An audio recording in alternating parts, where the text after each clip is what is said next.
ये आकाशवाणी रायपुर है। छत्तीसगढ़ी समाचार बुलेटिन के संग रामेश्वरी बघेल के जय जोहार। पहली सुनाओ आज के प्रमुख समाचार। आज राष्ट्रीय हथकरघा दिवस मनाया जावत है। राष्ट्रपति है किहिन कि हथकरघा सिर्फ आजीविका के साधन नहीं है, भलु समावेशी विकास के सशक्त माध्यम आए। उप मुख्यमंत्री विजय शर्मा किहिन है कि अनुसूचित जनजाति समाज ला समान नागरिक संहिता यूसीसी के दायरा ले बाहिर रखे जाही और छत्तीसगढ़ में मातृ दूध कोष के स्थापना करे जाही। अब समाचार विस्तार ले। राष्ट्रपति द्रौपदी मुर्मू हकीन है कि हथकरघा सिर्फ आजीविका के साधन नहीं है, भलुक समावेशी विकास के सशक्त माध्यम घलो आए। आज नई दिल्ली में 12वां राष्ट्रीय हथकरघा दिवस के मौका में कार्यक्रम ला संबोधित करत उमन किहिन कि हजारों बछर ले हथकरघा भारत के संस्कृति और सभ्यता के हिस्सा रहे है। हथकरघा हा देश के समृद्ध विरासत ला संजोए राखे के संगे संग रोजगार, महिला सशक्तिकरण, कला संस्कृति और प्रकृति के प्रेम ला घलो बढ़ावा दे है। कार्यक्रम में राष्ट्रपति हा बछर 2025 के संत कबीर हथकरघा पुरस्कार और राष्ट्रीय हथकरघा पुरस्कार देइन। ये पुरस्कार बुनकर मन ला उनकर शिल्प कला, नवाचार और भारत के हथकरघा परंपरा ला संजोए राखे के सेती देगीस। राष्ट्रीय हथकरघा दिवस के मौका में प्रधानमंत्री नरेंद्र मोदी हा अपन संदेश में किहिन है कि आजिक दिन ला देश हा अपन समृद्ध और जीवंत हथकरघा विरासत के जश्न मनाथे। देश के बुनकर और कारीगर मन के कला कौशल ला नमन करत श्री मोदी हा किहिन कि कतकोन पइत ले ये शिल्पकार मन देश के परंपरा ला संजो के राखिन है। इति सोशल मीडिया में एक ठन पोस्ट साझा करत श्री मोदी हकीन कि सरकार हा हथकरघा क्षेत्र ला सरलग समर्थन देवत रही, जौन ग्रामीण सशक्तिकरण और माइलोगन के अगुवाई में विकास के संगे संग आत्मनिर्भर भारत के सपना ला साकार करे बर महत्वपूर्ण स्तंभ है।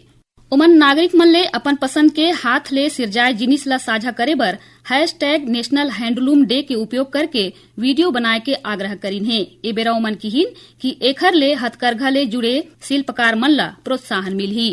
राष्ट्रीय हथकरघा दिवस के मौका में आज रायपुर के पंडित दीनदयाल उपाध्याय ऑडिटोरियम में राज्य स्तरीय बुनकर सम्मेलन के आयोजन करेगीस। कार्यक्रम में मुख्य अतिथि के रूप में मुख्यमंत्री विष्णुदेव साय शामिल होइन। ये मौका में मुख्यमंत्री हा राज्य हथकरघा संघ के माध्यम ले पात्र बुनकर परिवार मन ला आने योजना के तहत 10 करोड़ 90 लाख रुपया ले ज्यादा के सहायता राशि प्रदान करीन। कार्यक्रम ला संबोधित करत मुख्यमंत्री हा किहिन कि प्रधानमंत्री नरेंद्र मोदी के वोकल फॉर लोकल के मंत्र ला आगू बढ़ावत राज्य सरकार हा बुनकर, कारीगर और हस्तशिल्पकार मन ला सशक्त, आत्मनिर्भर और समृद्ध बनाए बर प्रतिबद्ध है। बुनकर और कारीगर मन के सम्मान हा संस्कृति, स्वाभिमान और समृद्धि ला सशक्त बनाए के आधार है। कार्यक्रम ला विधानसभा अध्यक्ष डॉक्टर रमन सिंह घलो संबोधित करीन। ए बेरा मुख्यमंत्री और विधानसभा अध्यक्ष मन ग्रामोद्योग विभाग के प्रदर्शनी के घलो अवलोकन करीन। उप मुख्यमंत्री विजय शर्मा कीन है कि अनुसूचित जनजाति समाज ला समान नागरिक संहिता यूसीसी के दायरा ले बाहिर राखे जाही। उमन किहिन कि प्रदेश में समान नागरिक संहिता लागू करे के तैयारी बर एक ठन समिति गठित करके काम करे जावत है। समिति हा एखर ले जुड़े आने पहलू मन के घलो अध्ययन करत है। रायपुर में विश्व स्तनपान सप्ताह के तहत काली राज्य स्तरीय कार्यक्रम के आयोजन करेगी। ये मौका में छत्तीसगढ़ के पहली मातृ दूध कोष यानी ह्यूमन मिल्क बैंक की स्थापना की घोषणा करेगी। ए बेरा स्वास्थ्य मंत्री श्याम बिहारी जायसवाल हा किहिन कि ये उद्यम हा नान्हे लइका मन ला सुरक्षित ढंग ले महतारी के दूध देवाय में महत्वपूर्ण होही।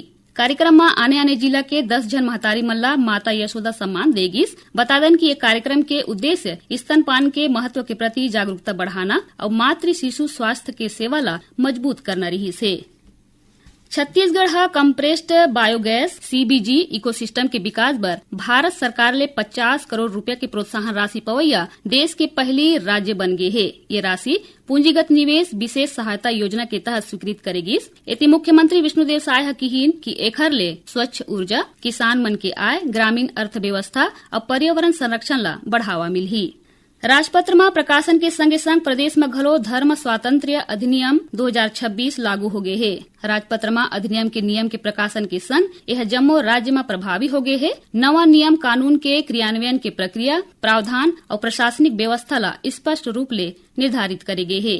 छत्तीसगढ़ी समाचार बुलेटिन आपमन आकाशवाणी रायपुर ले सुनत हव। छत्तीसगढ़ के खबर ले है आपकी वास्ता और खबर के विश्वसनीयता ले है हमार वास्ता। आकाशवाणी समाचार रायपुर के प्रादेशिक समाचार बुलेटिन के संगे संग हमार समसामयिक कार्यक्रम आप रेडियो के संग अपन मोबाइल में घलो सुन सकत हो। आकाशवाणी समाचार फेसबुक, ट्विटर और यूट्यूब में घलो हावय। हमारे फेसबुक पेज हरे Chhattisgarh news on AIR, Twitter handle CGAIR news और हमारे यूट्यूब चैनल हरे छत्तीसगढ़ AIR न्यूज। तो अब रेडियो के संगे संग आपके मोबाइल के माध्यम ले हम आप तक पहुँचत हन। छत्तीसगढ़ के हर खबर पर सुनत रहो आकाशवाणी समाचार। अब आगू बाढ़थन बाँचे समाचार कोती। छत्तीसगढ़ लोक सेवा आयोग SI संवर्ग और प्लाटून कमांडर भर्ती परीक्षा बछर 2024 के प्रारंभिक परिणाम लल्ले के सोशल मीडिया में बगरे अफवाह के खंडन करी से।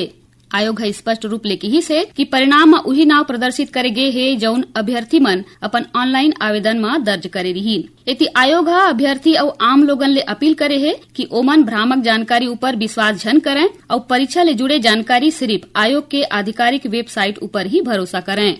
प्रदेश में MBBS और BDS प्रवेश के पहली चरण काउंसलिंग बर ऑनलाइन आवेदन 9 अगस्त ले शुरू होही। सरकारी और निजी मेडिकल के संग डेंटल कॉलेज में प्रवेश बर छात्र मन 16 अगस्त तक आवेदन कर सकही। उन्हें च्वाइस फिलिंग और लॉकिंग प्रक्रिया 9 अगस्त ले 17 अगस्त तक चलही।